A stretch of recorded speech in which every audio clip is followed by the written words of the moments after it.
हरे कृष्णा। सभी भक्तों को धन्यवाद प्रणाम। आज से हम सुंदरकांड प्रारंभ करेंगे।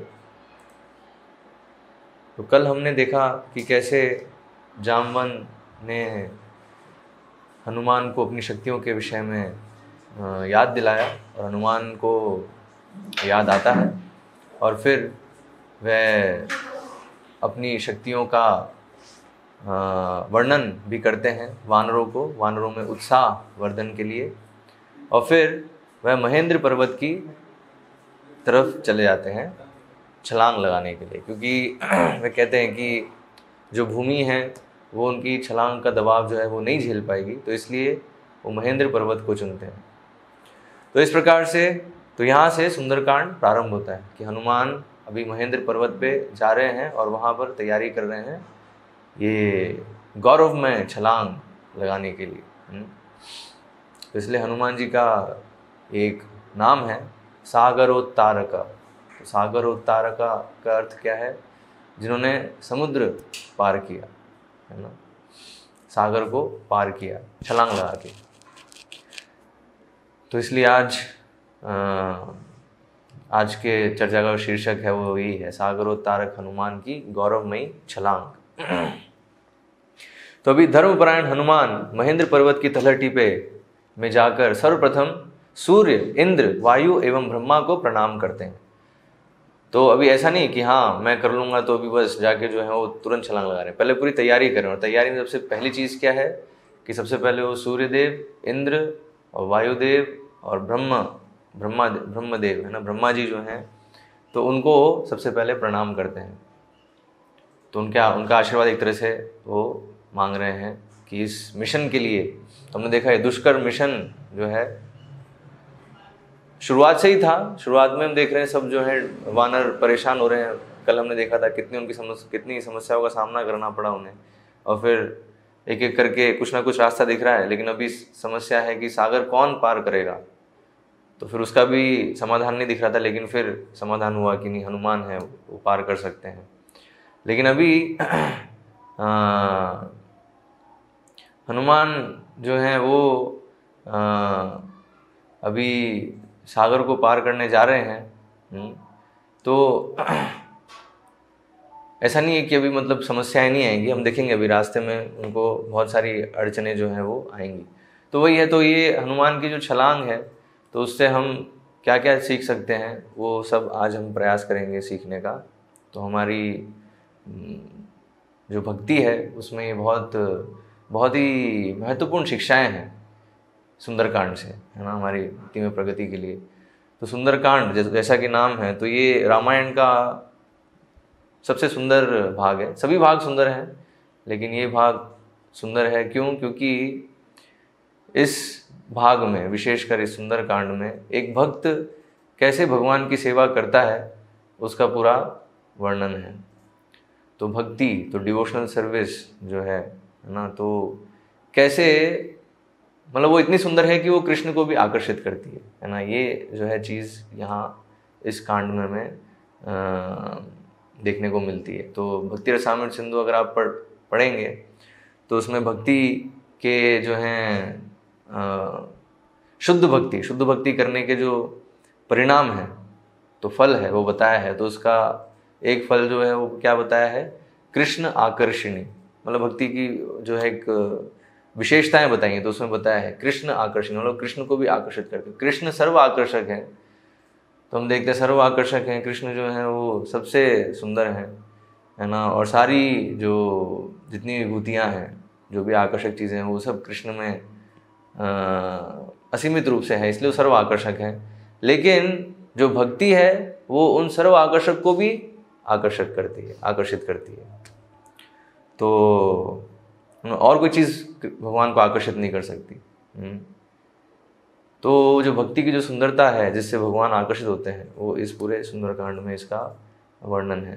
तो यहाँ अभी हनुमान जी को जो है ये दुष्कर, बहुत ही कठिन सेवा जो है वो दी गई है। क्या है? सीता माता की खोज करनी है, और अभी बहुत वो निकट है, मतलब पता चल गया है कि हाँ उधर है 100 योजन दूर इस समुद्र के पार लंका है, रावण का निवास स्थान है और वहीं पर सीता जो है वो मिलेंगी। लेकिन अब पार करना है, तो अभी पार करने वाला जो है तो उसके लिए हनुमान अभी छलांग लगा रहे हैं। तो अभी सर्वप्रथम वो जितने भी जो हायर अथॉरिटीज़ हैं, तो कौन कौन है, सूर्य, इंद्र, वायु, ब्रह्मा, तो उनको प्रणाम कर रहे हैं। और उसके बाद फिर चोटी पर चढ़कर विशालकाय रूप उन्होंने धारण कर लिया।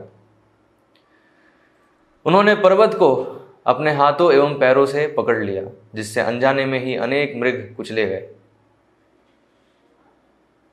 हनुमान कुछ क्षण रुके। उस दीर्घ कूद के लिए तैयार होने से पूर्व उन्होंने अपने मन को शांत किया। उनकी विशाल देह के भार से समूचा पर्वत कांप उठा। उनके विशाल तो उन्होंने अपने देह का जो है बहुत बड़ा विस्तार कर लिया, बहुत बड़ा रूप ले लिया, जिसका भार इतना अधिक था कि पर्वत भी जो है वो कांपने लगा।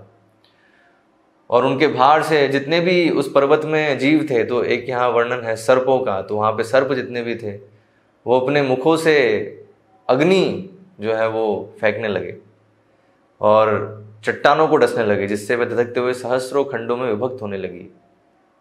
चट्टाने मतलब वो इतने क्रोध में आ गए सर्प जो है वो चट्टानों को ही डस रहे हैं, और उससे जो है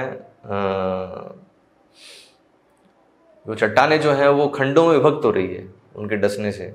और ये मतलब ये विशाल सर्प है ना, तो उस पर्वत पे बहुत विशाल सर्प थे, तो वो सब जितने भी प्राणी हैं वो सब विचलित होने लगे।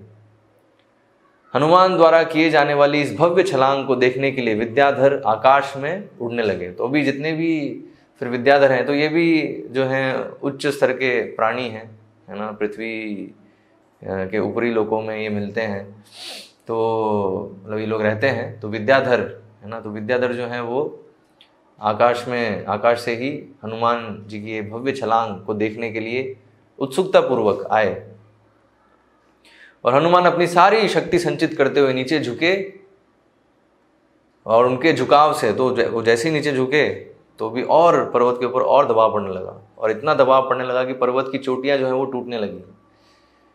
और जो समुद्र का जल था जो पर्वत के नीचे था, तो वो जल जो है वो अनेक धाराओं में वेग से फूट पड़ी, मतलब क्योंकि पूरा प्रेशर जो है पूरा वहाँ तक, इवन जहाँ जल है वहाँ पर भी जा रहा है, तो जल जो है वो भी मतलब सुनामी जैसा जो स्थिति है ना, यहाँ वर्णन आता है कैसे जो लहरें, समुद्र की लहरें बड़ी ऊंची, बहुत ऊंची हो जाती हैं उस दबाव के कारण।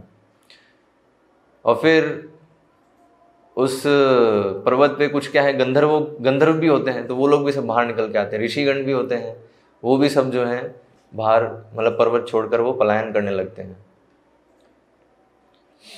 तो अभी जो ऋषिगण हैं वो देखते हैं हनुमान को, तो वो फिर बहुत ही सुंदर शब्दों में वर्णन करते हैं कि हनुमान अभी क्या करने जा रहे हैं, है ना। तो हनुमान जो भी करने जा रहे हैं उसका क्या महत्व है, कितना गंभीर जो है वो कार्य है, सेवा है। तो ये सब जो है चारण हैं, सिद्ध हैं और ऋषिगण हैं, तो वो वर्णन कर रहे हैं। एष पर्वत संकाशो हनुमान मारुतात्मजः तितीर्षति महावेगः समुद्रम मकरालयम। तो कह रहे हैं कि जो हनुमान हैं, जो कि पर्वत के समान उनका विशालकाय शरीर है, पर्वत के समान विशालकाय आका है, जो उनकी जो काया है, तो इतनी विशालकाय है पर्वत के जैसी। तो पर्वत समकाशो हनुमान मारुतात्मजः, और क्या है, जो वायुदेव से उत्पन्न है, वायुदेव की संतान है। तितीर्षति महावेग, बहुत ही तेजी से, बहुत ही गति से वो जो है समुद्र को पार करना चाहते हैं। तो समुद्रम मकरालयम, लेकिन समुद्र क्या है, जो मगरमच्छ हैं, मगरमच्छ और बहुत अनेक प्रकार के जलचर हैं, है ना, और बहुत ही खतरनाक जलचर हैं। तो ऐसे खूंखार जलचरों का आलय है, का निवास स्थान है ये समुद्र।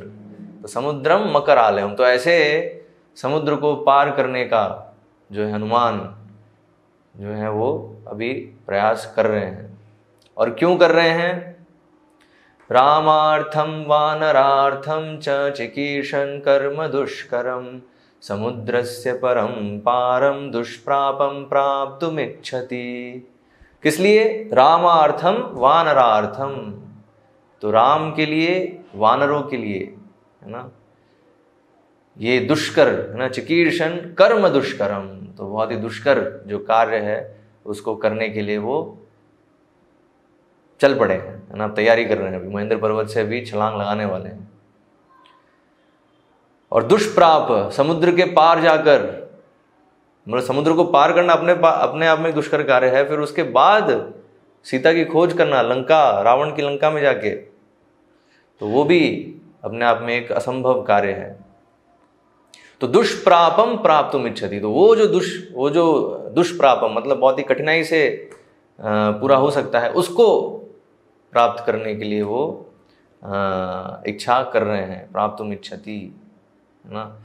और फिर यहाँ बताया अभी हनुमान जो है पूरी तैयारी कर रहे हैं, उन्होंने झुक गए हैं, है ना, पर्वत पे, और उनके झुकने से और दबाव लगा है ना। और ये पूरा अभी इसको जो है जितने भी चारण हैं, सिद्ध हैं, ऋषिगण हैं, वो ये देख रहे हैं, और अभी उन्होंने वर्णन किया है कि इन 2 श्लोकों में कैसे जो है हनुमान अभी क्या, किस लिए तैयारी कर रही है ना, क्या ये जो पूरी तैयारी कर रहे हैं छलांग लगाने की, किस उद्देश्य से, तो यहाँ ये बताया ये उद्देश्य से। फिर अब तैयारी कैसे कर रहे हैं, तो ये झुक गए हैं अभी, और फिर बहुत ही जोर से हनुमान जो है एक गर्जना करते हैं, तो यहाँ वर्णन है, दुधुवे च सरोमाणि च कंपे चाचलोपमः ननाद सुमहानादं सुमहानिवतो यदः।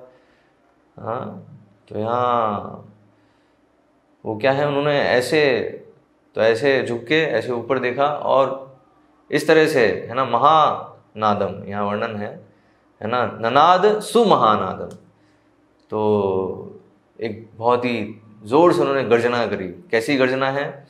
जैसी बादलों की गर्जना होती है।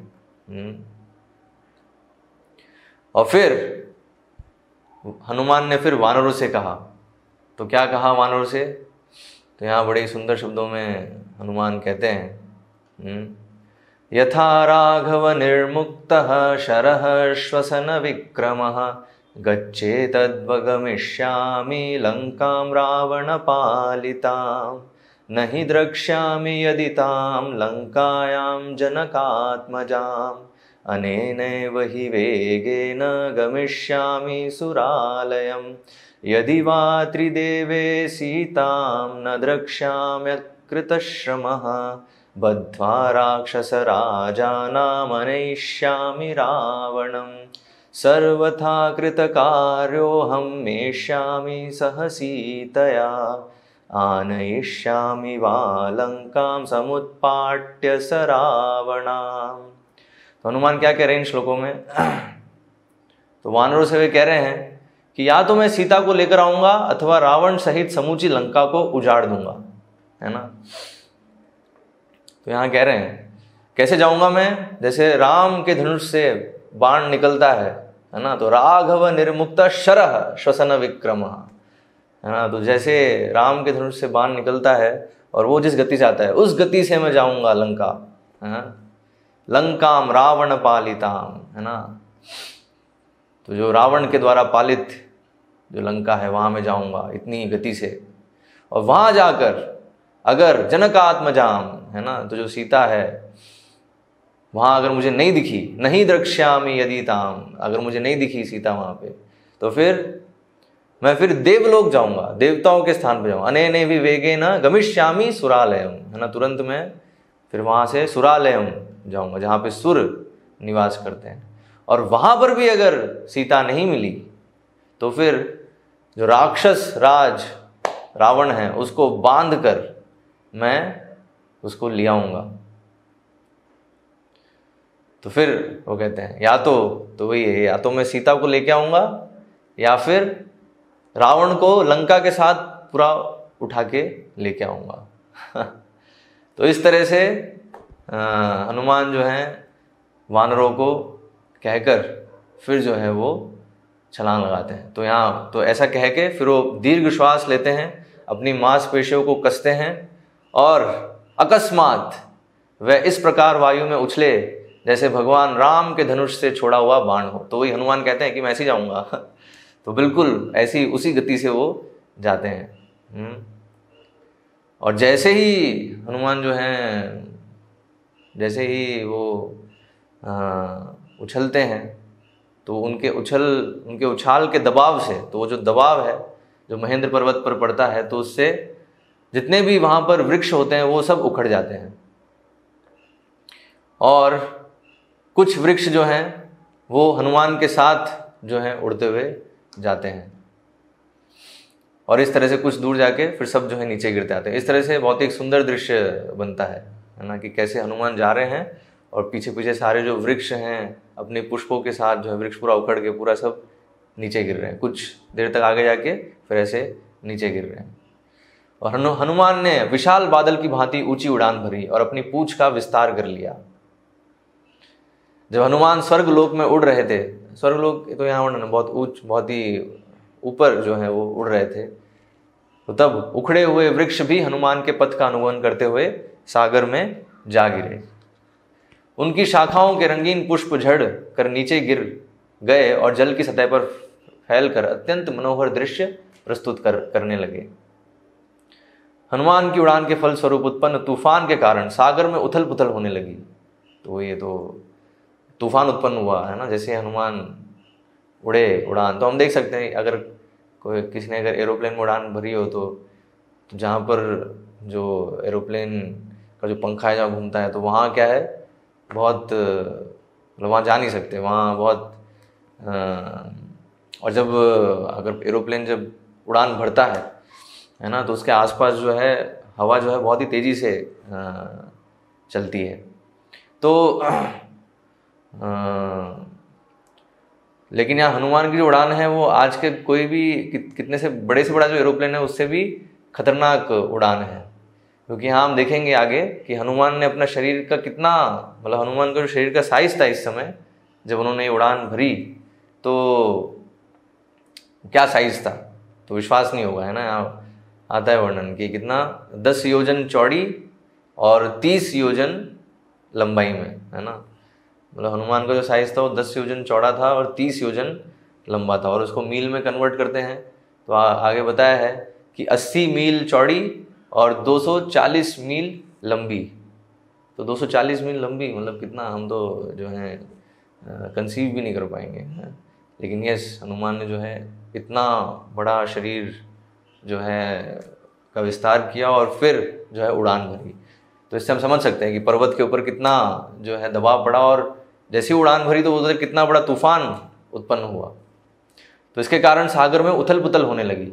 पर्वतों की लंबाई जितनी ऊंची ऊंची लहरें उठने लगी जो उनके छाती से टकराती। जल की सतह पर प्रतिबिंबित हनुमान की छाया, तो यहाँ वर्णन है हनुमान की छाया थी वो 80 मील चौड़ी एवं 240 मील लंबी थी तथा वायु से होकर जाने के कारण उनसे जो खिंचाव उत्पन्न हुआ उससे निकटवर्ती मेघों का समूह उनके निकट आ गया। तो बड़ा ही सुंदर दृश्य है कि हनुमान कैसे जो हैं मेघों के बीच में से जा रहे हैं, बादलों के बीच में से, और कभी कभी जो हैं बादलों में छुप जाते हैं और फिर थोड़े समय बाद बादल से बाहर आते हैं। तो वो कैसे बिल्कुल चंद्रमा के समान प्रतीत हो रहे हैं, है ना, इस तरीके से। तो बादलों के बीच में चंद्रमा के समान वो प्रतीत हो रहे हैं, इस तरह से वो जो हैं जा रहे हैं आगे अपनी लक्ष्य की ओर। और जब वायुदेव ने देखा तो वायुदेव जो है पितृ स्नेहवश शीतल वायु प्रवाहित करने लगे, है ना, शीतल वायु, ताकि सूर्य की किरणें जो है वो हनुमान को गर्मी से तपाए ना। और आकाश मार्ग से आते हुए हनुमान को सभी ने, और ये जब देखा सभी देख रहे हैं तो सब जो है हनुमान की प्रशंसा कर रहे हैं, है ना। सभी जितने भी सिद्ध हैं, सिद्ध चारण, जैसे हमने देखा जब हनुमान जब उड़ान भरने वाले हैं तब जो है वो बता रहे हैं कि क्यों ये हनुमान क्या करने वाले हैं। और फिर जैसे हनुमान उड़ान भरते हैं, छलांग जैसे ही लेते हैं, तो ये सब प्रशंसा करते हैं हनुमान की जो है का गुणगान करते हैं। अब जब समुद्र देव, है ना, जो सागर के जो देवता हैं, तो वो जब देखते हैं कि हनुमान इस प्रकार से भगवान राम के लिए जो है ऐसे जा रहे हैं उनके ऊपर से, तो उनकी इच्छा हुई, समुद्र देव की इच्छा हुई कि वह उनकी सहायता करे, कुछ सेवा करे। क्यों? क्योंकि समुद्र जो है वो कृतज्ञ थे। कृतज्ञ किस लिए थे? क्योंकि जो भगवान राम जिस वंश में प्रकट हुए, इक्ष्वाकु वंश में, तो इक्ष्वाकु वंश में ही एक महान राजा थे, सगर महाराज। तो सगर महाराज ने ही सागर की जो सीमा है उसका विस्तार किया था। तो ये कहानी आती है पुराणों में। तो सागर देव जो है, समुद्र देव, वो बहुत ही कृतज्ञ थे इक्ष्वाकु वंश के राजाओं के प्रति। तो जब उन्होंने देखा कि जो इक्ष्वाकु वंश के राजा हैं वर्तमान में भगवान राम, तो उनके सेवक हैं हनुमान, उनके लिए जा रहे हैं, तो मैं कुछ उनकी सहायता करूं। तो सहायता कैसे करूं? तो फिर समुद्र देव ने फिर मैनाक पर्वत से आग्रह किया कि वो जो है वो समुद्र से बाहर निकले और हनुमान को जो है थोड़ा आराम करने का जो है स्थान दें, अवसर दें कि हनुमान उनकी चोटी पे आराम करके और वहाँ पर्वत में इतने भी फल हैं उसको थोड़ा खाकर थोड़ा जो है रिजुवनेट हो जाएं, है ना, और फिर अपनी यात्रा प्रारंभ करें। क्योंकि अभी इतनी लंबी छलांग लगा रहे हैं तो अभी वो थक गए होंगे, है ना। तो इस तरीके से एक अतिथि सत्कार जो है वो करने का समुद्र देव ने मैनाक पर्वत से आग्रह किया। तो अभी मैनाक पर्वत क्या है? तो मैनाक पर्वत यहाँ वर्णन है कि बहुत समय पहले इंद्र ने इस मैनाक पर्वत को सागर के मध्य में स्थापित किया था। क्यों? ताकि जो असुर हैं वो अधोलोक से पृथ्वी पर ना आ सके। तो यहाँ से हमें थोड़ा सा इंडिकेशन मिलता है कि जो समुद्र है, तो समुद्र में कुछ ऐसी जगह हैं जहाँ पे एक्सेस पॉइंट है अधोलोक के लिए, है ना। तो अधोलोक के जो निवासी हैं तो वहाँ समुद्र के माध्यम से पृथ्वी पर आ सकते हैं, है ना। तो अभी इंद्र ने क्या किया, वो जो आने का जो स्थान था उसको इस पर्वत से ब्लॉक कर दिया ताकि जो असुर हैं वो वहाँ से इधर नहीं आ सके, पृथ्वी पर ना आ सके। तो इसलिए है, हमें लगेगा कि ये तो क्या है, ये तो कोई माइथोलॉजी क्या बात चल रही है ना, ये तो, लेकिन एक्चुअल में ये रियलिटी है। हम देखते हैं भागवतम में वर्णन आता है पूरे जो 14 लोक हैं कैसे बने हैं और अलग अलग लोक में अलग अलग प्रकार के निवासी हैं। तो पृथ्वी लोक है, पृथ्वी लोक से नीचे के लोग भी हैं जहाँ पर असुर हैं, उनका वास है। तो वो जो है पृथ्वी पर आ सकते हैं कैसे? ये समुद्र के माध्यम से। तो ये यहाँ हमें इंफॉर्मेशन मिल रही है ना। तो लेकिन तो इंद्र को ही पता है, तो इंद्र ने जो है ये मैनाक पर्वत के माध्यम से वो जो रास्ता है उसको ब्लॉक कर दिया। तो इस तरह से जो है ये मैनाक पर्वत, वो सोचेगा कि सागर में कहाँ से, समुद्र में कहाँ से पर्वत आ गया, है ना। तो समुद्र पर्वत कैसे आ गया? वो इस तरीके से आया कि इंद्र ने उसको जो है रखा वहाँ पर। तो सागर जो समुद्र है, तो उसने कहा मैनाक को कि तुम ऊपर उठो जल से और हनुमान को जो है विश्राम हेतु स्थान प्रदान करो। तो समुद्र देव का आदेश स्वीकार करके मैनाक पर्वत जो है वो उठने लगा, है ना, ऊपर समुद्र से ऊपर जो है समुद्र की सतह से ऊपर वो उठने लगा। और जब हनुमान ने जब देखा कि ये तो सामने एक पर्वत जैसा कुछ आ रहा है, तो हनुमान ने क्या देखा कि ये तो विघ्न है। तो हनुमान ने सोचा ये तो विघ्न है, और इस तरह से अपनी छाती के प्रहार से उसे नीचे धकेल दिया।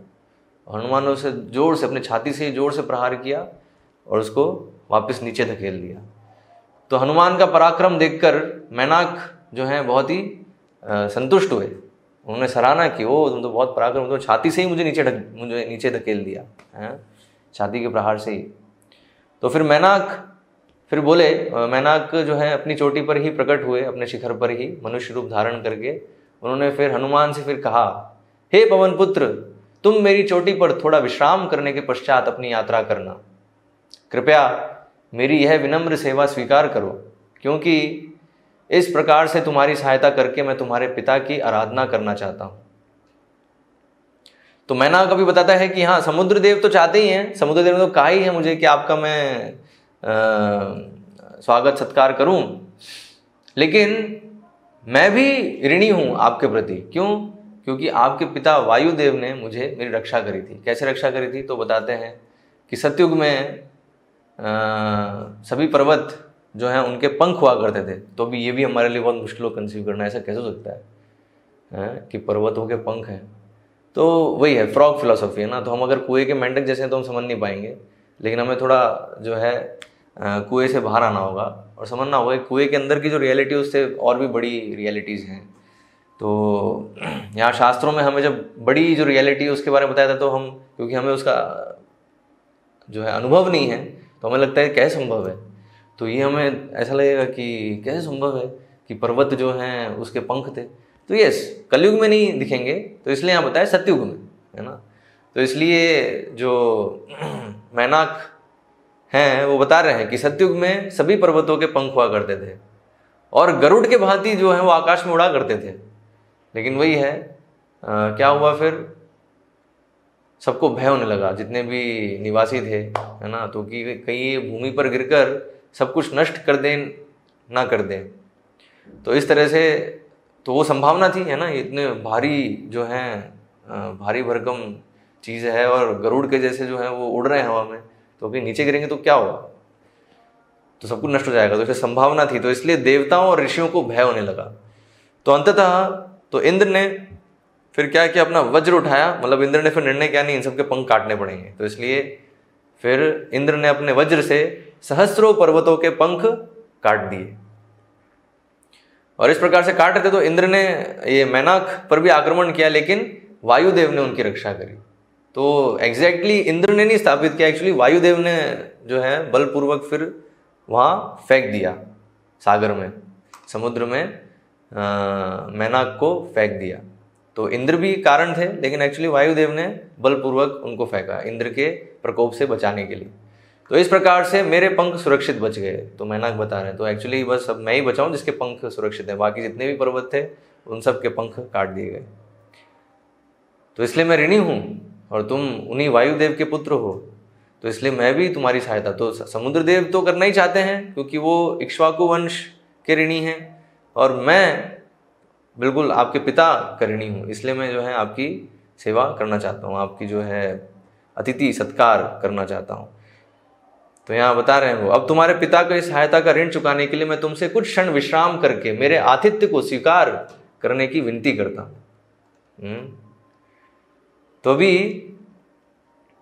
यहाँ बहुत ही महत्वपूर्ण शिक्षा है। तो हनुमान अपने उदाहरण से प्रस्तुत कर रहे हैं। तो हनुमान ने क्या कहा? कृपया क्षमा करें, परंतु मैं विश्राम नहीं कर सकता हूँ। मैंने अन्य वानरों से यात्रा के दौरान विश्राम ना करने का वचन दिया है और मेरे पास समय अल्प है। तो अभी परिस्थिति कैसी है? देखिए, ऑलरेडी हमने कल देखा था कि जो एक चौथा जो दल है, अंगद का जो दल था जिसको दक्षिण में भेजा गया था, तो उसको ऑलरेडी 1 महीने से ऊपर हो चुका था, है ना। जो कि सुग्रीव ने 1 महीने का समय दिया था कि 1 महीने के अंतर्गत आपको आना है वापस और रिपोर्टिंग करनी है। लेकिन अभी 1 महीने से ऊपर हो गया है और अभी बिल्कुल निकट है। अब पता चल गया है कि सीता माता कहाँ हैं, तो बस उधर जाके बस पक्का करना है। तो अभी और डिले नहीं कर सकते, तो इसलिए समय नहीं है ना। समय जो है जल्द से जल्द जो है इसको जो मिशन है उसको पूरा करना है। और वानर जो है वो सब एक पैर पे खड़े हैं, है ना। हम देखते हैं कल सभी वानरों ने बोला कि हनुमान आपके आने तक हम सब तपस्या करेंगे, है ना। हम सब तपस्या करेंगे एक पैर पे खड़े होके, जिससे हमारी तपस्या का फल भी आपको जो है सफलता प्रदान करने में जो है एक भूमिका निभाए, है ना। वो भी एक ऐड हो जाए, है ना। मतलब आपका पराक्रम तो है ही, लेकिन हम भी प्रार्थना करेंगे, है ना, एक टांग पे खड़े होके। तो इस तरह से तो हनुमान को पता है, तो इसलिए हनुमान बोले मेरे पास समय है ही नहीं विश्राम करने का, है ना, क्योंकि मैं अभी मिशन पे हूँ। तो अभी यहाँ 2 मतलब सबसे महत्वपूर्ण चीज़ जो हनुमान बता रहे हैं कि जब हम कोई सेवा कर रहे हैं तो उस सेवा को कंप्लीट करे बिना हमें विश्राम का नहीं सोचना चाहिए, है ना। तो फिर वो आदर्श सेवक नहीं होगा। अगर सेवा हो रही है और अभी लक्ष्य प्राप्त नहीं हुआ है और उससे पहले वो विश्राम का सोच रहा है, तो फिर सेवा ढंग से नहीं होगी, वो अच्छा सेवक है ही नहीं, है ना। तो यहाँ हनुमान दरअसल सर्वश्रेष्ठ सेवक जो हैं उसका उदाहरण प्रस्तुत कर रहे हैं, तो इसलिए उनसे हमें सीख लेनी है। तो सबसे पहली जो शिक्षा है हनुमान क्या दे रहे हैं कि जब कोई सेवा है तो उस सेवा को पूरा किए बिना हमें विश्राम के विषय में बिल्कुल भी नहीं सोचना चाहिए, चाहे से कोई हमें उसको ऑफर करे। मतलब खुद से तो कभी सोचना ही नहीं चाहिए। और फिर यहाँ स्थिति मान लो कोई अगर ऑफर करे, है ना, कोई आ जाएंगे, अरे प्रभु जी आप बहुत जो है मेहनत कर रहे हैं, लाइए थोड़ा सा आप विश्राम कर लीजिए, है ना, लीजिए थोड़ा सा जो है कंफर्ट वो प्रदान करेंगे। जैसे हम देखते हैं बहुत बार ये होता है, बहुत बार क्या ऑलमोस्ट हर बार हम देखते हैं ये चीज़ कि कैसे जो शिष्य हैं वो गुरु को अनेक प्रकार के कंफर्ट जो है प्रोवाइड करते हैं, है ना, गुरु की सेवा करते हैं। लेकिन अब जो गुरु है तो ऐसा नहीं कि वो सेवा वो लेता है तो अभी वो बस अभी बहुत आराम हो गया, मेरे बहुत सारे सेवक हो गए, बहुत आराम हो गया। नहीं, एक्चुअली गुरु सेवा स्वीकार करता है बस शिष्य को प्रशिक्षित करने के लिए, और स्वयं वो जो है अपने सेवा में जो है वो निरंतर लगे रहते हैं, वो विश्राम नहीं करते हैं इस तरीके से। जैसे हम देखें श्रीला प्रभुपाद कभी भी इस प्रकार से विश्राम कभी नहीं किया, जब उनके इतने सारे शिष्य हो गए तब भी, है ना। हम देखते हैं रात भर वो पुस्तकें लिखते थे, डिक्टेट करते थे, और दिन भर पूरा प्रचार करते थे, है ना, और सोते मुश्किल से 2-3 घंटे, है ना, बहुत ही कम समय जो है वो विश्राम करते थे। बाकी समय पूरा जो है तो जो मिशन है कि कृष्ण भावनामृत आंदोलन को स्थापित करना है, तो पूरा उसमें वो प्रभुपाद लगे रहे। तो ये हम देखते हैं सभी जितने भी शुद्ध भक्त हैं उनके चरित्र में ये चीज़ देखने को मिलती है कि वो जो है एक तो खुद से कभी नहीं सोचते विश्राम का, और जो दूसरों के द्वारा जो ऑफर किया जाता है ना, तो वो भी जो है वो उस तरीके से नहीं लेते कि हाँ अब हम बहुत आराम करेंगे। इनफैक्ट आराम जो है, मतलब हम अगर सोचे कंफर्ट्स में हम जो है भक्ति करेंगे तो वो कभी नहीं हो सकती, है ना, वो भक्ति नहीं है, फिर वो सेंस ग्रेटिफिकेशन है, वो इंद्रिय भोग है। तो इसलिए थोड़ा इसलिए बताया तपस्या से जो है भक्तिमय जीवन प्रारंभ होता है ना। तो तपस्या क्या है, शारीरिक रूप से मानसिक रूप से कुछ तपस्या मतलब क्या है, कुछ कष्ट लेना, है ना, भगवान की संतुष्टि के लिए। जैसे हम यहाँ देख रहे हैं हनुमान कितने सारे कष्ट ले रहे हैं, और ऐसा नहीं कि कष्ट भी ले लिया तो अब थोड़ा विश्राम करते हैं, नहीं, है ना। जब तक सेवा पूरी नहीं होती, जब तक जो लक्ष्य है वो पूरा नहीं होता, तब तक विश्राम नहीं कर सकते हैं। तो अभी लक्ष्य पूरा होगा तो उसके बाद क्या फिर विश्राम करेंगे? नहीं, एक्चुअली वही है, हम देखते हैं एक सेवा होगी फिर उसका दूसरी सेवा होगी, तीसरी सेवा होगी। ऑफ कोर्स यस, बीच में थोड़ा सा हम अगर हमारी शक्ति बिल्कुल क्षीण हो गई, अब तो आगे वाली सेवा है वो भी नहीं कर पा रहे हैं, तो फिर उस केस में थोड़ा सा जो है हम अपने आप को रिजुवेनेट करने के लिए थोड़ा सा जो है विश्राम कर सकते हैं। लेकिन वो भी क्या है, वो भी सेवा का ही भाग गिना जाएगा, ठीक है, ताकि सेवा अच्छे से कर सके। लेकिन पॉइंट यहाँ है, एक जो एटीट्यूड होना चाहिए। जैसे हम देखते हैं प्रभुपाद जब सोने आते थे तो वो बोलते थे ये चीज़ कि अब मैं जो है समय व्यर्थ करने जा रहा हूँ, है ना। तो भक्तों को क्या लगता है कि ये जो सोने वाला टाइम है ना, जो विश्राम वाला समय है, वही भगवान की सेवा में यूटिलाइज हो। लेकिन ठीक है, शरीर है, उसकी थोड़ी मिनिमम रिक्वायरमेंट है, तो ठीक है। लेकिन भक्त का एटीट्यूड क्या है कि वो समय भी वेस्ट कर रहे हैं एक्चुअली, है ना। तो हमारे शरीर, तो इसलिए हम देखते हैं जैसे षड गोस्वामियों का उदाहरण है कि वो जो है निद्रा आहार विहार विजितव, है ना, तो उन्होंने सब निद्रा है, आहार है, इन सब पे बहुत इतना कंट्रोल कर लिया था कि वो ऑलमोस्ट ना के बराबर ये चीज़ें करते थे, और पूरे समय जो है भगवान की सेवा में लगे हुए हैं। तो इंट्रिंसिकली जो एटीट्यूड है भक्त का वो होना चाहिए कि मुझे जब तक मैं सेवा पूरी नहीं करूं तब तक विश्राम नहीं कर सकता हूं। तो यहाँ हनुमान जो है वो चीज़ हमें सिखा रहे हैं। और इसमें हो सकता है कि बाकी जो है वो जैसे गुरु के केस में शिष्य उसको बहुत सारी चीज़ें ऑफर करेंगे, एक प्रचारक के केस में होगा कि उसके जो उससे इंस्पायर्ड हो रहे हैं, है ना, तो वो उसको कुछ जो है सुविधाएं ऑफर करेंगे। लेकिन उसे हमेशा ध्यान रखना है कि पर्पस ध्यान रखना चाहिए कि क्लियर गोल क्या है, और वो जो भी चीज़ें दे रहे हैं उसको भगवान की सेवा में लगाना है। अपने आराम में, अपने विश्राम में कभी कोई चीज़ नहीं लगानी चाहिए। ये यहाँ हनुमान जी शिक्षा हमें दे रहे हैं, ठीक है। तो तो हनुमान ने मैनाक को सम्मान दिया कि यस, आप कृतज्ञ हैं, आप सेवा देना चाहते हैं, लेकिन मेरी भी स्थिति है कि मेरे पास समय नहीं है। तो इसलिए क्या किया उन्होंने, पर्वत की चोटी को स्पर्श किया, है ना, उनको जो है प्रणाम किया और उनसे आज्ञा कही कि मैं अभी बहुत ही बड़े मिशन पे हूँ, तो कृपया मुझे आज्ञा दें, है ना। और मैं स्वीकार करता हूँ। एक्चुअली वहाँ हनुमान, यहाँ वाल्मीकि रामायण में डिटेल में वर्णन है कि कैसे हनुमान प्रसन्न होते हैं, है ना। मैनाक के इस प्रस्ताव से हनुमान प्रसन्न होते हैं और प्रसन्न होकर फिर वो कहते हैं कि अभी मैं स्वीकार करता हूँ, आपने जो कुछ मुझे, आप जो कुछ देना चाहते हैं मैं उसको स्वीकार करता हूँ, लेकिन अभी मेरे पास समय नहीं है, तो इसलिए कृपया मुझे जाने दें। और इस तरह से वो वहाँ से निकल जाते हैं।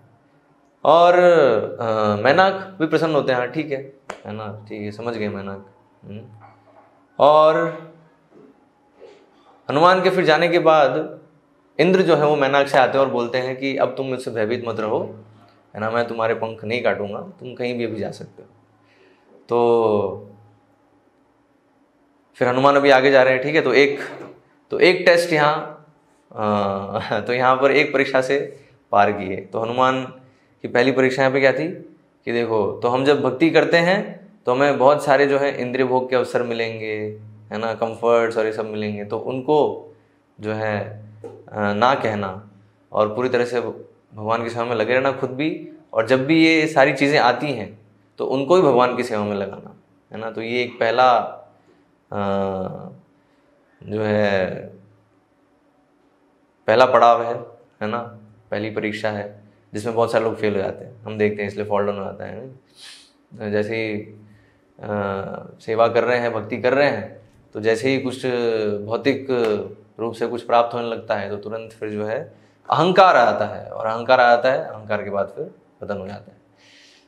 तो अहंकार किस लिए आता है, ये वही कंफर्ट्स में, जब तो हमें बहुत सारे कंफर्ट्स मिलने लगते हैं। जैसे फॉर एग्जांपल बड़ा मंदिर है तो भी वहाँ से जुड़े हुए बहुत सारे भक्त हैं, तो बड़ा ऐश्वर्य है, तो सब सुख सुविधाएं सब कुछ हैं, तो थोड़े क्या है फिर लैक्स हो जाते हैं। तो पहले जो प्रचार वाला मूड होता है वो फिर प्रचार वाला मूड नहीं रहता है, खावा दावा दुकान बन जाता है ना।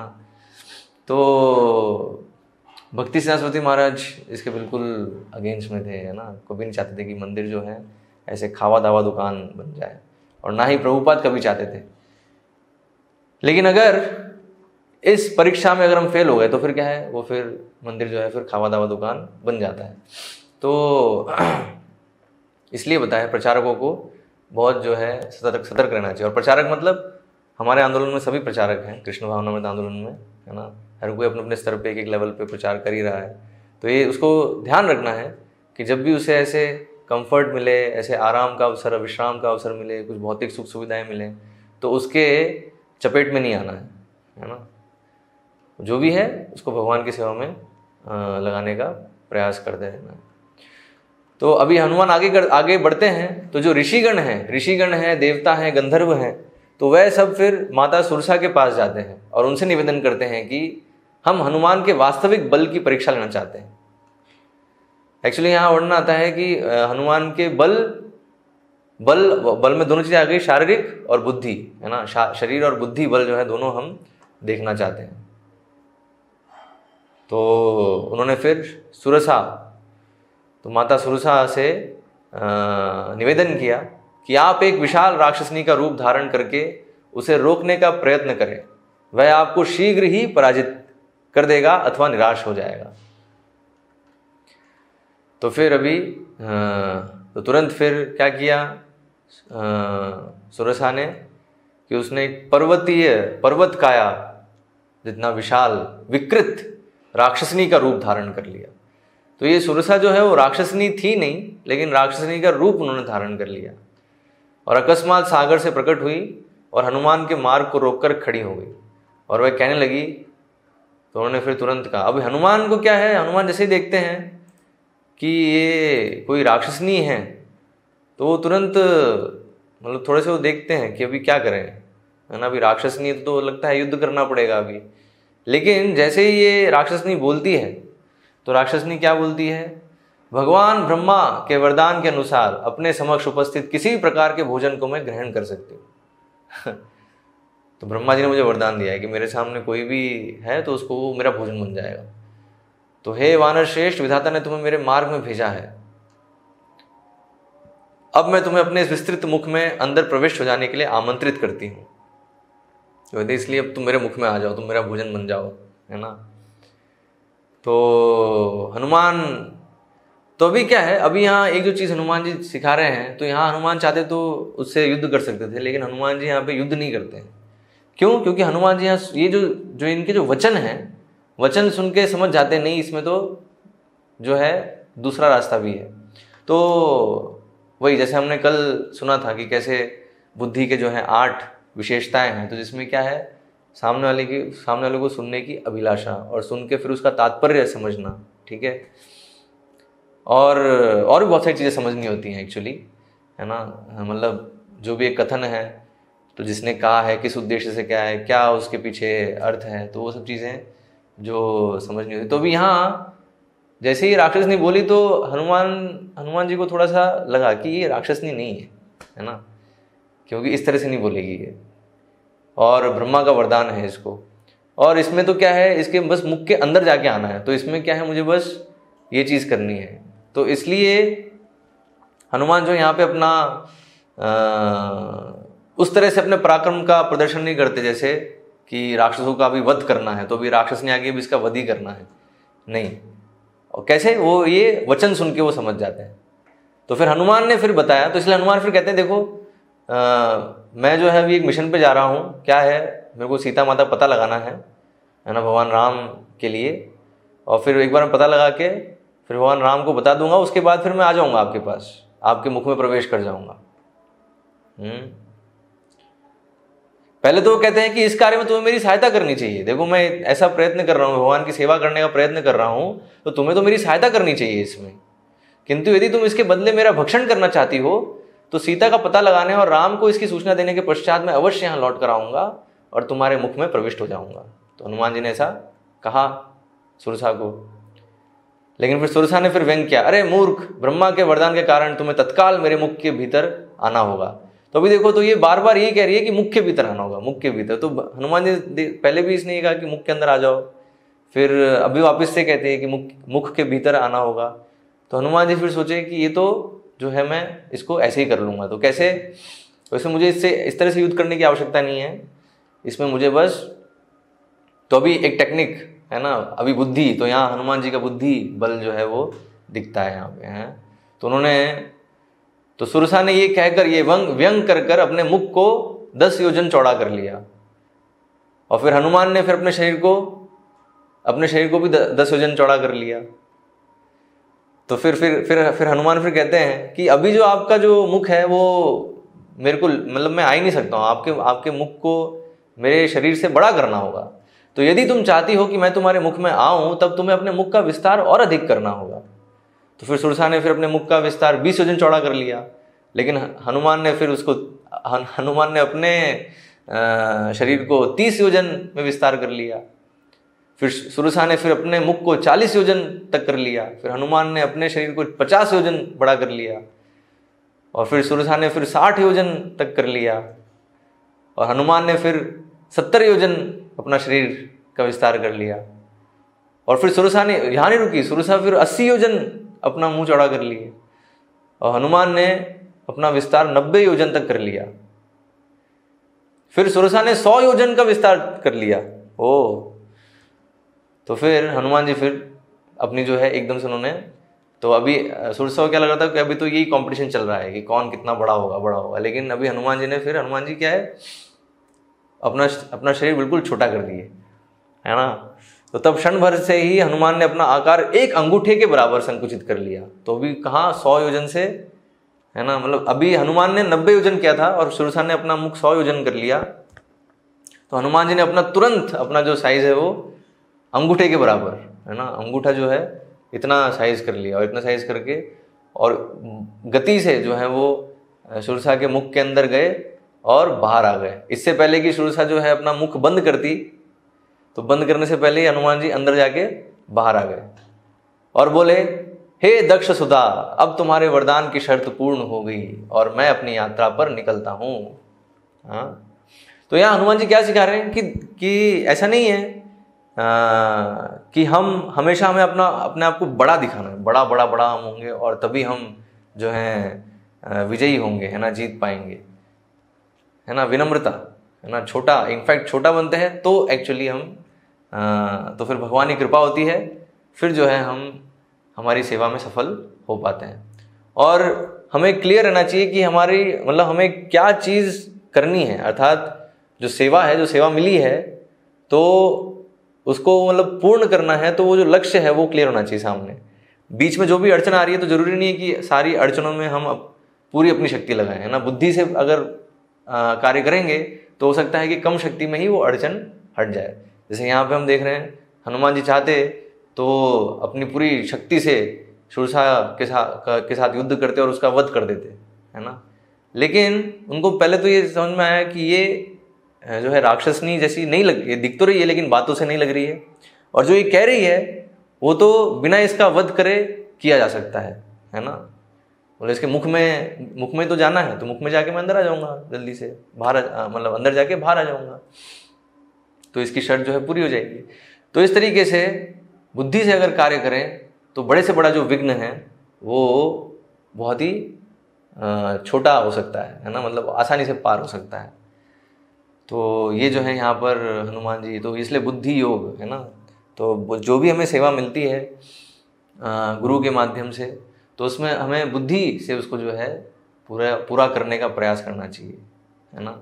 तो बुद्धि का अर्थ क्या है कि लक्ष्य को क्लियरली समझना, और फिर उसको करने के लिए अड़चने आएंगी बीच में। अब वो जितने भी अड़चने हैं उनको मतलब पूरा एफिशिएंट तरीके से उसको सॉल्व करना, मतलब हमारे पास जो भी रिसोर्सेज हैं उसको पूरी एफिशिएंसी के साथ, मतलब कोई भी रिसोर्स वेस्ट नहीं होना चाहिए। जैसे यहाँ पर अगर हनुमान जी अगर बलपूर्वक अगर लड़ते और शूरसा का वध करते तो उसमें क्या है, वो एक तरह से जो उनकी शक्ति है और समय है, यहाँ हम देख रहे हैं समय भी है, समय भी जाता है उसमें, लेकिन इसमें जो है जल्द से उन्होंने उनकी शर्त पूरी कर दी और फिर वो आगे निकल गए, है ना।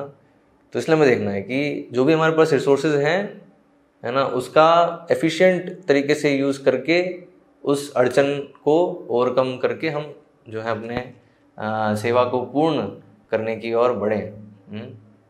तो इस तरीके से जो है यहाँ हनुमान जी ये भी शिक्षा दे रहे हैं। तो ठीक है, हनुमान जी की क्षमता बहुत अधिक है, हम सब में कुछ कुछ क्षमता है, तो उस क्षमता के अनुसार हमें प्रयास करना चाहिए। तो हनुमान की चतुराई पूर्ण विजय से सुरसा प्रसन्न हुई और वह अपने मूल रूप में उनके समक्ष प्रकट होकर बोली, वाह वानर श्रेष्ठ, अब तुम जाओ और अपना कार्य पूर्ण करो, तुम शीघ्र ही सीता और भगवान राम का मिलन करवाओ। तो अभी सुरसा का फिर उनको आशीर्वाद भी मिल गया। हाँ, तो ये तो हनुमान फिर आगे उड़ते हुए आगे निकले। लेकिन अब क्या हुआ, अब जैसे ही वो आगे आए तो अकस्मात सिमिका नाम की राक्षसी ने उनकी छाया को पकड़ लिया। तो होता क्या है कि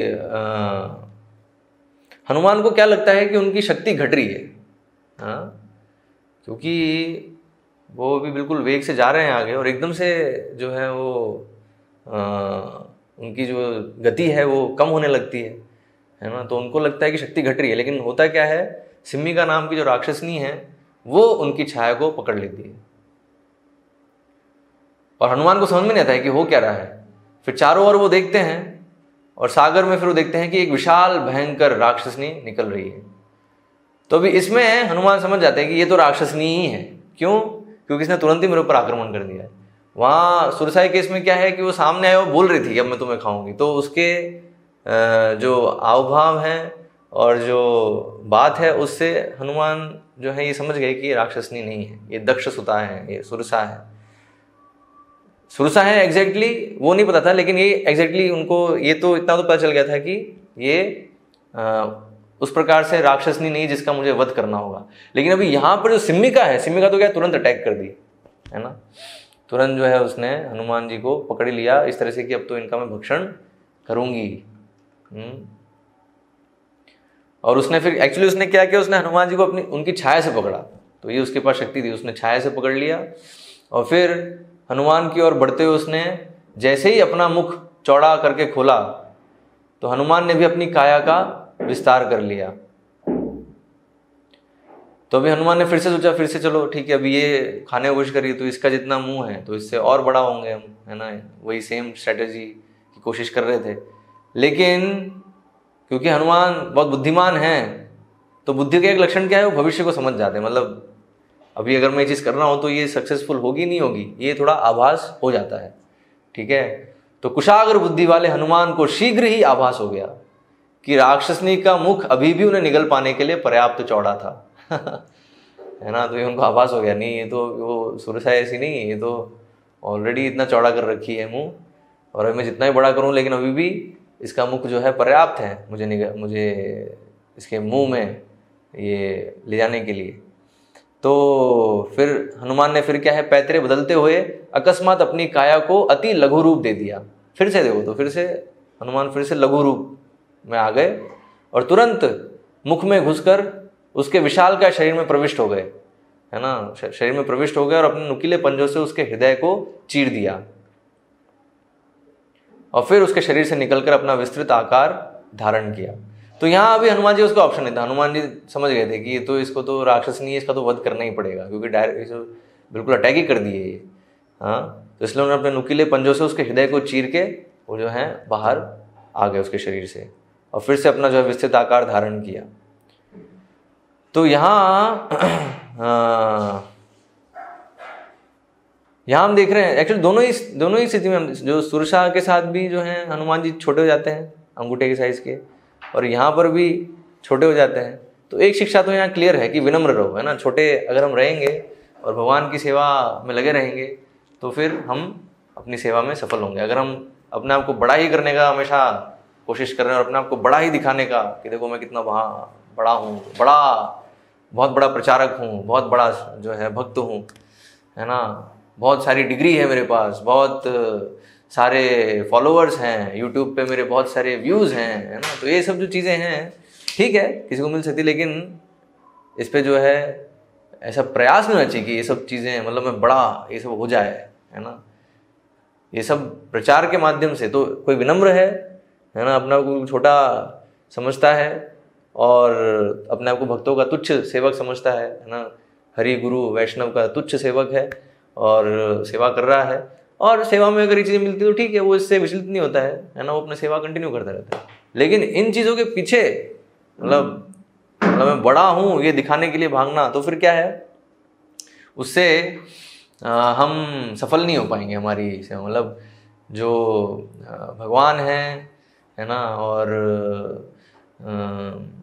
गुरु हैं, है ना, वैष्णवगण हैं, तो वो जो है उससे संतुष्ट नहीं होंगे अगर हम कृत्रिम रूप से अपने आप को हमेशा बड़ा दिखाने का प्रयास कर रहे हैं। और अगर विनम्र रहेंगे तो गुरु भी संतुष्ट रहेंगे, भगवान भी संतुष्ट होंगे, वैष्णव भी सब संतुष्ट रहेंगे, तो वह सबका आशीर्वाद मिलता रहेगा अगर विनम्र रहेंगे तो। और जिस दिन विनम्रता छोड़ दी तो उस दिन से फिर क्या है, वो जो कृपा जो हमें मिल रही है आशीर्वाद के रूप में सबसे, है ना, वैष्णव से, गुरु से, भगवान से, वो फिर कृपा जो है वो ब्लॉक हो जाएगी। तो यहाँ हनुमान जी दिखा रहे हैं, हनुमान जी जबकि कितने हैं, है ना, वो अपने शरीर का कितना ही विस्तार कर सकते हैं, लेकिन फिर भी वो जो है इन दोनों केस में हम देख रहे हैं अपने आप को छोटा किए और फिर वो उस समस्या से बाहर आ पाए, उस अड़चन से बाहर आ पाए।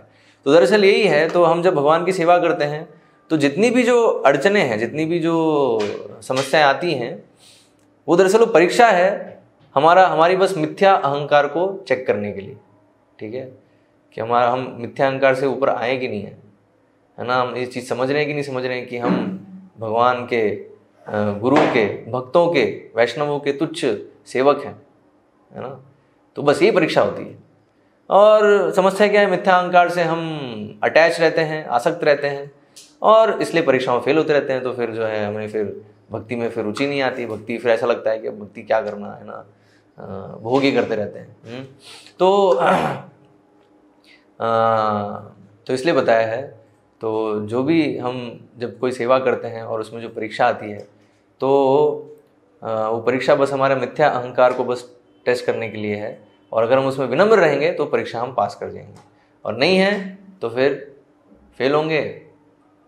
और परीक्षा में फेल होने का अर्थ क्या है, मिथ्या अहंकार से आसक्त रहने का अर्थ क्या है, पुनरपि जननम पुनरपि मरणम पुनरपि जननी जठरे शयनम, है ना, बार बार जन्म तो चक्र मिलेगा, बार बार एक जननी के गर्भ में जाना पड़ेगा, है ना। तो और जो ये सिम्मिका है वो एक और शिक्षा दे रही है कि जब हम भगवान की सेवा कर रहे होते हैं तो उसमें जितने भी जो द्वेषी लोग हैं, असुर हैं, वो कई अड़चने उत्पन्न कर सकते हैं, है ना। लेकिन हमें उससे नहीं घबराना है, ऐसा नहीं सोचना है अरे हम भक्ति कर रहे हैं और जो असुर हैं वो तो बहुत विचलित हो रहे हैं, तो चलो भक्ति करना बंद कर दो, हाँ, या प्रचार करना बंद कर दो। प्रचार थोड़ा माइल्ड तरीके से करो ताकि असुरों को भी अच्छा लगे, असुर भी हमें थोड़ा सर्टिफाई करें, है ना। तो वो सब चीज़ें जो हैं वो नहीं होनी चाहिए, हमें बिल्कुल वन पॉइंटेड, है ना, अटेंशन रहना चाहिए भगवान की सेवा में। और वो सेवा करते समय जो आसुरिक वृत्ति के लोग हैं, सिम्मिका जो है वो राक्षसनी हैं, द्वेषी लोग हैं, है ना, तो वो जो हैं प्रयास करेंगे टांग खींचने का। जैसे यहाँ क्या है, यहाँ पर सिम्मिका ने खींच लिया ना हनुमान जी को, हनुमान जा रहे हैं सेवा करने के लिए और बहुत ही महान सेवा कर रहे हैं वो, लेकिन सिम्मिका ने क्या खींच लिया उनको, है ना। तो ऐसे सेवा में रोक डालने वाले, खींचने वाले बहुत सारे लोग हो सकते हैं, तो उससे हमें प्रभावित नहीं होना है।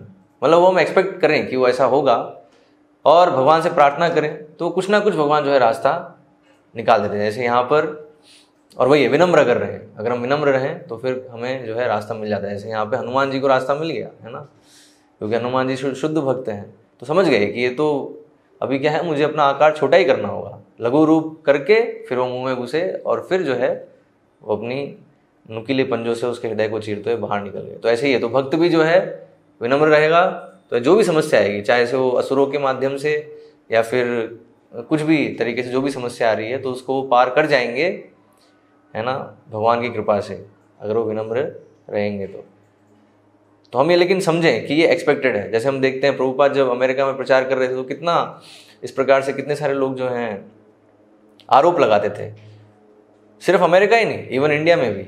जैसे इंडिया में हम देखते हैं प्रभुपाद के इतने गुरु भाई थे, तो बहुत सारे गुरु भाई थे जो प्रभुपाद से संतुष्ट नहीं थे, है ना, संतुष्ट नहीं थे इस तरह से कि टांग खींचने की कोशिश करते थे प्रभुपाद की, है ना, कि देखो और ये देखने को मिलता है जब प्रभुपाद के शिष्य जब आए भारत में, तो जितने भी जो प्रभुपाद के इतने भी गुरु भाई हैं, तो उनमें एक टेंडेंसी है क्या, कि जितने भी जो इस्कॉन में इतने भक्त हैं उनको अपनी ओर खींचना, है ना, गौड़िया मठ की तरफ खींचना अलग अलग तरीके से। तो ये एक टेंडेंसी देखते हैं। और फिर एक टेंडेंसी देखते हैं इसमें जितने भी जो स्मार्थ ब्राह्मण हैं, तो वो प्रभुपाद पे आलोचना करने लगे कि देखो तुम कैसे यूरोपियन और अमेरिकन को कैसे ब्राह्मण बना सकते हो, है ना, तो जो ब्राह्मण कुल में नहीं जन्मा है उसको कैसे तुम ब्राह्मण बना सकते हो।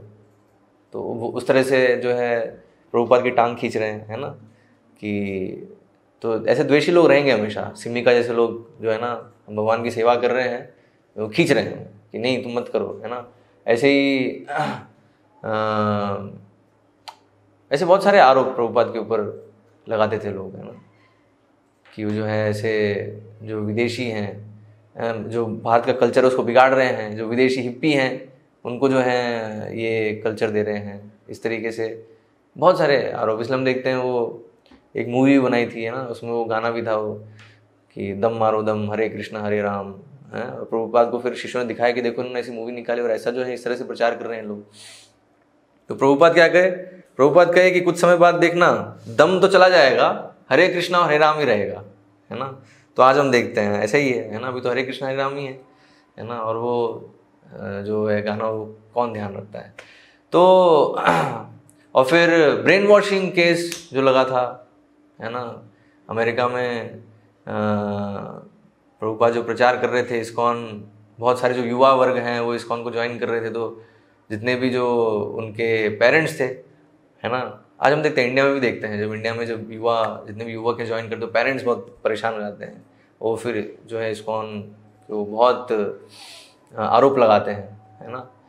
तो उस तरीके से वहाँ पर ये सारे जितने भी पेरेंट्स थे वो सब एकत्रित हो गए और फिर उन्होंने क्या है एक पूरा केस लगा दिया इस्कॉन के ऊपर। क्या ब्रेन वॉशिंग, ये जो है ब्रेन वॉशिंग मूवमेंट है।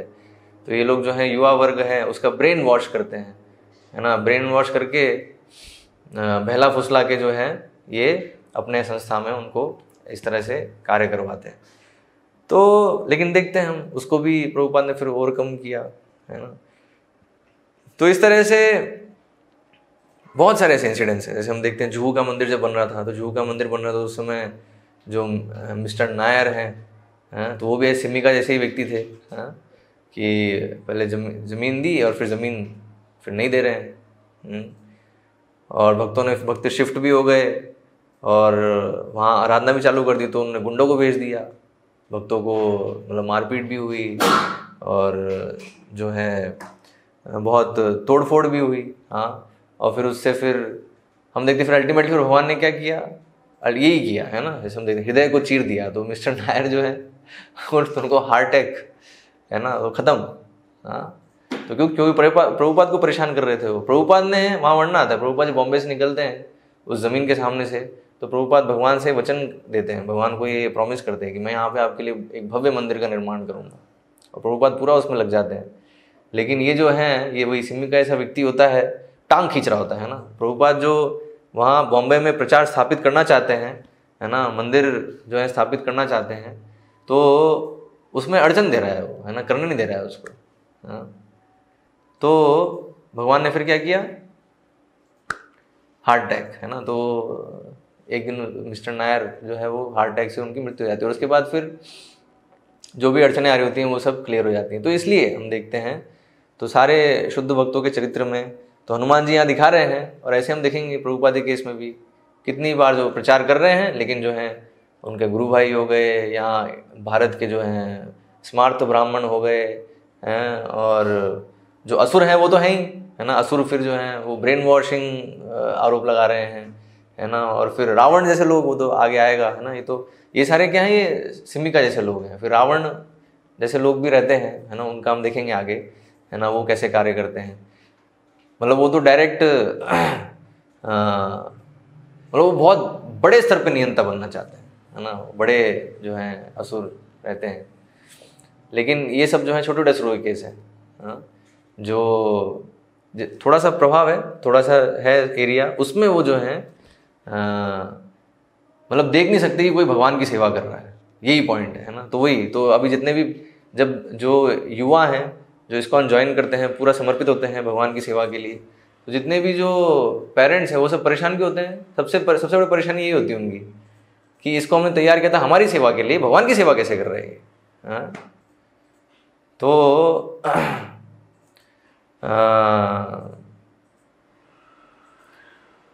इसलिए इस प्रकार से अड़चनें आएंगी, है ना, हम इसको जो है एक्सपेक्ट कर सकते हैं।